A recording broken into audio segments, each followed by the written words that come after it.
Teachers, what student situation made you break protocol and potentially lose your job? I found the bruises on Thursday morning during mandatory health screenings.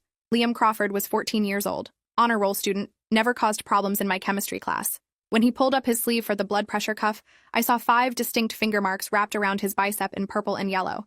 He jerked his arm away and pulled the sleeve down fast, but I'd already seen them. I asked him to stay after the screening while other students filed out. He stood there with his backpack clutched against his chest and wouldn't meet my eyes. I asked him directly what happened to his arm. He said he fell during basketball practice. I'd been teaching for 12 years and knew what grab marks looked like versus impact bruises. I told him I was required to report injuries that suggested abuse. His face went white and he started shaking his head. He begged me not to say anything, said it would make everything worse, said his father would kill him if anyone found out. That last phrase hung in the air between us. I told him I didn't have a choice. State law required teachers to report suspected abuse within 24 hours. Liam's eyes filled with tears, and he said his father was Detective Frank Crawford of the County Sheriff's Department. That reporting it wouldn't matter because his father's friends would bury it. That he'd tried telling a counselor at his old school, and his father found out and broke his ribs. I called Child Protective Services that afternoon and filed a formal report. The caseworker who took my information sounded tired and skeptical. She asked if I had photos of the bruises. I said no. The student had covered them before I could document anything. She asked if the student had disclosed abuse. I explained he'd denied it initially, but then revealed his father was a police detective and had hurt him before. The caseworker was silent for a moment. Then she said Detective Crawford was well known in the county, and that previous reports against him had been investigated and found unsubstantiated. She'd add my report to his file, but warned me that without physical evidence or a disclosure from the child, there wasn't much they could do. She also mentioned that making false reports against law enforcement could result in legal consequences for me. I said I understood and hung up. That night, I couldn't sleep. I kept seeing Liam's terrified face when he said his father would kill him, the casual way he'd described having his ribs broken, the resignation in his voice when he said reporting wouldn't matter. I'd done everything by the book and it felt completely inadequate. I lay in bed staring at the ceiling, wondering if I'd just made things worse for him, wondering if his father would punish him for the bruises being seen, wondering if tomorrow Liam would show up with new injuries or not show up at all. Friday morning, Liam wasn't in class. I checked with the attendance office, and they said he was marked absent with no call from parents. I tried not to panic. Maybe he had a regular appointment or was sick, but my instincts screamed that something was wrong. During my planning period, I drove past his house. It was a nice suburban home with a well-maintained lawn and an American flag hanging by the front door. Everything looked normal from outside. I felt foolish sitting there in my car, but I couldn't shake the feeling that I'd put that kid in danger by following protocol. I went back to school and taught my afternoon classes on autopilot. My mind kept wandering to Liam, to what might be happening behind those closed doors. At 3:15, I got called to the principal's office. Principal Denise Hartwell sat behind her desk with a man I didn't recognize. He was in his 40s, wearing jeans and a polo shirt, with a police badge clipped to his belt. Denise introduced him as Detective Frank Crawford. My stomach dropped. He stood and shook my hand with a grip that was just slightly too firm. He said he wanted to thank me personally for my concern about his son, that Liam had explained the misunderstanding about the bruises from basketball practice. He said he appreciated teachers who looked out for student welfare, but wanted to reassure me that his son was fine and well cared for. Detective Crawford's smile didn't reach his eyes. He said he understood I'd filed a report with CPS, and that was my right as a mandated reporter. But he wanted me to know that false allegations against law enforcement officers were taken very seriously, that his reputation and career could be damaged by unfounded accusations, that he hoped there wouldn't be any further misunderstandings. The threat was clear even though his tone stayed pleasant and professional. Denise jumped in to say she was confident this was just an unfortunate miscommunication and that everyone wanted what was best for Liam. Detective Crawford thanked us both and left. As soon as the door closed, Denise turned to me with a tight expression. She said I needed to be very careful about making accusations I couldn't prove, that Detective Crawford was connected throughout the county and could make life difficult for the school if he felt we were targeting his family. I asked if she was telling me not to report suspected abuse. She said of course not, but that I needed to have solid evidence before involving CPS, especially when it concerned prominent families. I left her office feeling sick and angry. The system was designed to protect children, but somehow it was protecting their abuser instead. I went home that evening and searched online for information about Detective Crawford. His service record was exemplary. Community awards, commendations, photos of him at charity events. Nothing that suggested he was capable of hurting his own son. Liam came back to school Monday. He had a black eye and a split lip. When I asked what happened, he said he got hit during basketball practice. I pulled him aside after class and told him I knew his father had done this, that I wanted to help him, but needed him to tell me the truth. Liam stared at the floor and said nothing happened, that he was clumsy and accident-prone, that his father loved him and provided everything he needed. His voice was flat and rehearsed. I asked if his father had told him what to say. Liam looked at me with dead eyes and said he needed to get to his next class. I watched him walk away and felt completely helpless. That night, I did something I'd never done in 12 years of teaching. I drove to Liam's house at 10 o'clock and parked across the street. I didn't have a plan. I just needed to see if he was okay. Maybe gather some kind of evidence that could force someone to take action. I sat there in the dark, feeling ridiculous and desperate. Around 11, I saw movement through an upstairs window. A shadow crossed in front of the light. Then I heard shouting. A man's voice, loud and angry. I couldn't make out words, but the rage was unmistakable. Then I heard a crash and a cry that made my blood run cold. The sound of something breaking and a boy's voice saying something that sounded like please or stop. I grabbed my phone and dialed 911. I reported hearing what sounded like a domestic disturbance at Detective Crawford's address. The dispatcher asked my name and I hesitated, then gave it. She said she'd send a unit to check. I stayed in my car watching the house. 20 minutes later, a patrol car pulled up. 2 officers got out and knocked on the door. Detective Crawford answered wearing sweatpants and a t-shirt. They talked for a few minutes. I saw him gesture casually, probably explaining away whatever I'd heard. The officers nodded and left. The whole interaction lasted maybe 5 minutes. They never went inside, never asked to see Liam, just took a cop's word that everything was fine and drove away. I sat there shaking with rage and frustration. I'd just watched the system fail a child in real time. Professional courtesy between officers meant more than a child's safety. I drove home and couldn't sleep. Every time I closed my eyes, I heard that cry, the sound of Liam's voice begging for something. The next morning, I called CPS again and spoke to a supervisor. I explained everything, the bruises, the black eye, the 911 call last night, the way patrol officers had taken Detective Crawford's word without investigating. The supervisor listened and said she understood my concern. Then she explained that they'd already investigated my initial report and found no evidence of abuse, that Liam had been interviewed by a caseworker and stated he was not being harmed, that continuing to file reports without new evidence could be considered harassment of the family. I hung up feeling defeated and furious. Liam was being beaten by his father and everyone knew it, but because his father wore a badge, the entire system looked the other way. I thought about dropping it, protecting my own career and letting someone else deal with it. Then I thought about Liam's face when he begged me not to report, his certainty that it wouldn't matter, his resignation to living with violence because no one would help him. I couldn't let that be the end of the story. That Wednesday, I did something that could cost me everything. During my planning period, I went to Liam's guidance counselor and said I had serious concerns about his safety at home. I detailed every bruise, every injury, every sign of abuse I'd observed. The counselor, whose name was Rita Gomez, listened carefully. When I finished, she pulled up Liam's file on her computer. She showed me notes from his previous school documenting concerns about injuries and his father's aggression at parent conferences. She showed me a hospital report from 2 years ago when Liam came in with broken ribs. The doctor had noted injuries inconsistent with the stated cause, but Detective Crawford had been present during the exam, and no report was filed. Rita said quietly that everyone knew Frank Crawford abused his son, but he was untouchable. She'd tried reporting it herself and got called into her principal's office and warned to drop it or face termination. She said 3 different teachers had reported concerns over the years, and all of them had been told to back off. One teacher had been transferred to another school after pushing too hard. I asked Rita what would happen if someone got proof. Real documentation that couldn't be dismissed or buried. She said it would need to be irrefutable. Photos, video, medical records, something that even Crawford's connections couldn't explain away. I asked if she'd be willing to help me get that proof. Rita looked at me for a long moment, then said she had 2 kids of her own and couldn't risk her job. She had bills and a mortgage and couldn't throw away her career for a kid who wouldn't even admit he was being abused. I understood. I had bills too. But I also had something Rita didn't have. I had Liam in my class every day, and could see what this was doing to him. The way he flinched when someone raised their voice.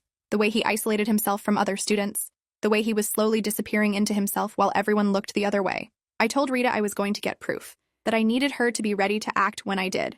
She said I was making a mistake that would destroy my career and possibly get me arrested. I said probably, but I was doing it anyway.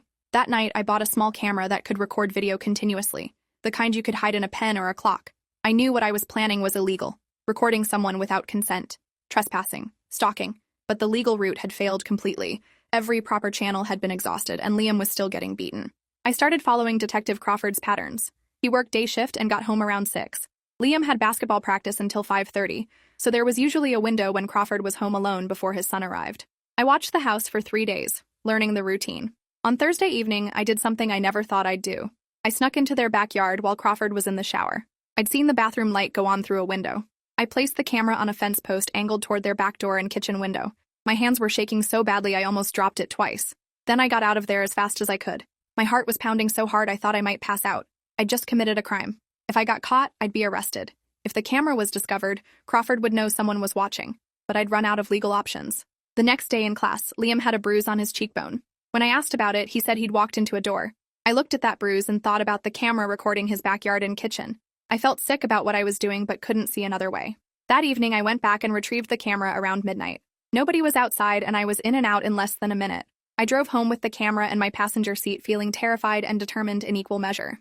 I took the camera home and plugged it into my laptop with my hands shaking. The footage was grainy but clear enough. I watched Crawford arrive home from work, watched him drink beer in the kitchen. Then around 6:30, Liam came through the back door carrying his basketball. Crawford immediately started yelling at him about something. I couldn't hear the audio clearly, but I could see Liam backing away. Then Crawford grabbed him by the shirt and shoved him against the wall. Liam said something and Crawford punched him in the face, just hauled off and hit his son in the face hard enough that Liam's head snapped back. Then he hit him again in the ribs. Liam crumpled to the floor and Crawford kicked him twice before walking away. The whole thing lasted maybe 30 seconds. I watched Liam pull himself up slowly and limp out of frame. I sat there staring at the paused video. I had what I needed: irrefutable proof that Detective Frank Crawford was beating his son, but I also had evidence obtained illegally that could never be used in court. I'd risked everything and gotten proof that might be worthless. I spent the rest of the night figuring out what to do. By morning, I had a plan that was probably insane, but was the only option I could see. I would take the video to Internal Affairs and confess to how I obtained it. Let them decide if protecting a child was worth overlooking how the evidence was gathered. Friday morning, I made copies of the video file. I saved them to 3 different flash drives and uploaded them to a cloud storage account. Then I called the county sheriff's office and asked to speak to whoever handled internal affairs complaints against officers. I was transferred to Captain Raymond Burton. I explained who I was, and that I had video evidence of Detective Crawford physically abusing his son. Captain Burton was silent for a moment. Then he asked how I obtained this evidence. I said I'd rather explain that in person. He agreed to meet me at noon at his office. I spent my morning classes in a fog of anxiety and adrenaline. At 11:30, I told the front office I had a doctor's appointment and left campus.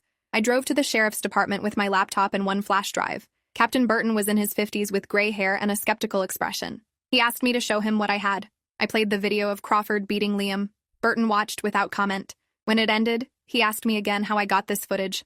I told him the truth, that I'd placed a camera on Crawford's property without permission, that I knew it was illegal but every legal channel had failed and I couldn't watch a child be abused while everyone looked away. Burton leaned back in his chair and said I'd just confessed to multiple crimes including trespassing and illegal surveillance, that anything on this video was inadmissible in court, that Crawford could have me arrested and would probably win a lawsuit against me. I told Burton I understood all of that, but asked him to watch the video again and tell me it didn't matter. Burton looked at me for a long moment, then said he had kids of his own and couldn't imagine hurting them the way Crawford hurt his son, but he also had protocols to follow and evidence rules that existed for good reasons. I asked what he would do if this was his kid being beaten, if everyone with power looked the other way because the abuser wore a badge. Burton was quiet for a long time. Then he asked me to send him a copy of the video and leave. He said he'd review it with his supervisors and they'd determine next steps. He also warned me that Crawford would almost certainly press charges against me when he found out about the surveillance, that I should get a lawyer immediately. I thanked him and left. I drove back to school knowing I'd just ended my teaching career and would probably face criminal charges, but I'd done the only thing I could think of to save that kid. That night, I couldn't eat or sleep. I kept checking my phone expecting police to show up and arrest me.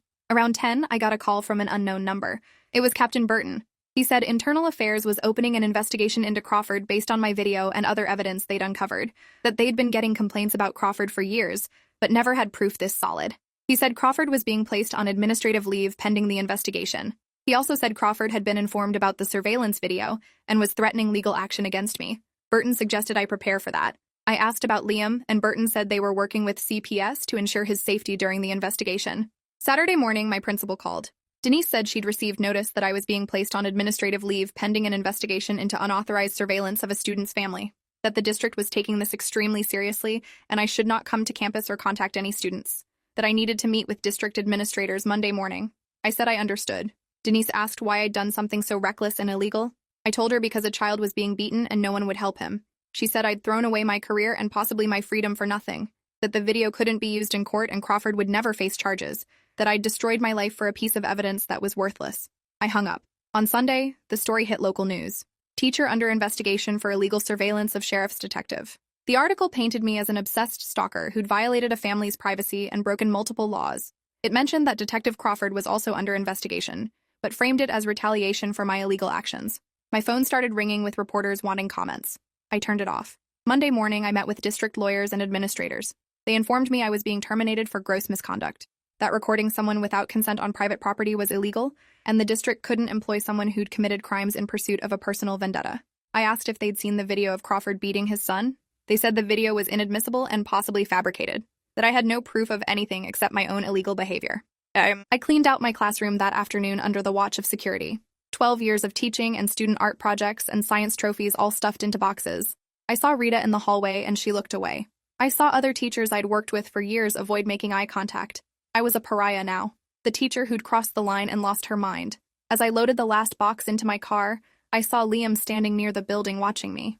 Our eyes met for a moment. He looked devastated, like I'd betrayed him somehow by getting caught. I wanted to tell him it was worth it, that someone needed to stand up for him even if it cost me everything. But security was watching, so I just got in my car and left. The following week was a nightmare. Detective Crawford filed a lawsuit against me for invasion of privacy and intentional infliction of emotional distress. He was seeking damages and a restraining order. My union refused to provide legal support because my actions fell outside my teaching duties. I had to hire a criminal defense attorney, with money I didn't have because the county was considering charges for illegal surveillance and stalking. The attorney, whose name was Gerald Foster, reviewed everything and said I was in serious trouble. The video couldn't be used to defend my actions because it was obtained illegally. I'd essentially confessed to multiple crimes in pursuit of evidence that had no legal value. He could try to argue necessity or public interest, but those defenses rarely worked. I was probably looking at criminal charges and would definitely lose the civil lawsuit. Gerald said my best hope was to negotiate a plea deal that kept me out of jail and minimized financial damages. 2 weeks after my termination, something unexpected happened. Liam didn't show up to school for 3 days. When attendants called the house, no one answered. A welfare check was requested and deputies found the house empty. Detective Crawford and his son were gone. Captain Burton called me that evening. He said Crawford had disappeared with Liam once he learned Internal Affairs was expanding their investigation, that they'd found other victims, other children Crawford had hurt over the years, that my video had prompted several people to come forward who'd been too scared before. Burton said warrants were being issued for Crawford's arrest on multiple charges including child abuse and obstruction of justice. They'd also discovered Crawford had been embezzling from evidence funds for years. My illegal video had opened a door that revealed systemic corruption. Burton said that didn't change my legal situation. I was still facing charges for how I'd obtained the evidence. But he wanted me to know that Crawford was running because he was guilty and my actions had exposed it. I asked about Liam. Burton said they'd issued an Amber Alert and were actively searching for both of them, that Crawford was dangerous and they were concerned for Liam's safety. 3 days later, they found them. Crawford had been staying at a motel 2 states away. When police moved in to arrest him, he barricaded them in the room. Negotiators talked to him for 6 hours while Liam sat inside with his father. Finally, Liam convinced Crawford to surrender. He walked out with his hands up and was arrested. Liam was taken into protective custody. The video of Crawford's arrest made national news. Suddenly, the story changed from obsessed teacher stalks family to teacher exposes corrupt detective abusing son. News outlets dug into Crawford's history and found a trail of complaints and suspicious incidents stretching back 15 years. Other victims came forward. The county launched an investigation into how Crawford had escaped accountability for so long. My legal situation got complicated. The county dropped criminal charges against me because prosecuting me while Crawford's abuse became public would look terrible. But Crawford's lawsuit continued. His attorney argued that regardless of what Crawford had done, I'd broken the law and violated his rights. My attorney argued necessity and that my actions had been the only way to protect a child when the system failed. The case went to trial 8 months later. I testified about everything I'd observed. The bruises, Liam's fear, the failed CPS reports, the system's refusal to act because Crawford was law enforcement. The defense brought character witnesses who painted me as unstable and obsessed. They argued I'd stalked a family and fabricated evidence to justify my illegal behavior. The jury deliberated for 2 days. They found in my favor on all counts. The jury foreman said afterward that they couldn't ignore that my illegal actions had saved a child and exposed corruption, that sometimes the law failed and someone needed to break it to do what was right. Liam was placed with his maternal aunt in another state. I got a letter from him 6 months after the trial. He said he was doing better, that he was in therapy and making friends at his new school. He said he understood why I did what I did and didn't blame me for the chaos that followed. He said for the first time in his life, he felt safe. That letter meant more to me than winning the lawsuit. The teaching board reviewed my case and decided not to revoke my license, but no school would hire me. I was toxic, the teacher who'd broken every protocol and somehow gotten away with it. I ended up working at a nonprofit that helped children escaping abusive homes. I used my experience and my story to train other people about recognizing abuse and navigating systems that often protected abusers. 5 years later, Liam was 19 and starting college. We met for coffee and I barely recognized him. He'd grown tall and healthy. The dead look in his eyes was gone. He said I'd saved his life, that if I hadn't risked everything, he wouldn't have survived another year. I told him I'd do it all again. Because some rules exist to protect the system, not the people it's supposed to serve, and sometimes breaking those rules is the only moral choice left. If you enjoyed this, you'll definitely want to see the next ones too. So subscribe now and let me know your take in the comments.